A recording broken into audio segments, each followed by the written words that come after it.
The legal team representing Henry Lalremsanga, the chairman of 2B's group of companies, has issued a legal notice in response to Dr. Mukul Sangma's allegation that Lalremsanga was an alleged drug kingpin and demanded compensation of 20 crore rupees for injury to Lalremsanga's reputation. Responding to the query, Dr. Mukul said he is yet to receive the legal notice. Dr. Mukul said he needs to see under what provision of law he is served with legal notice.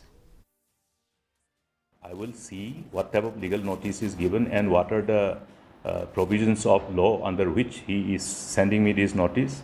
There are also certain aspects which they will be knowing, their legal team will be knowing. So we'll deal with them as they come. It has been more of an advisory to the Honorable Chief Minister. It is only the Chief Minister who has taken it outside the House. He should send a legal notice to the Chief Minister.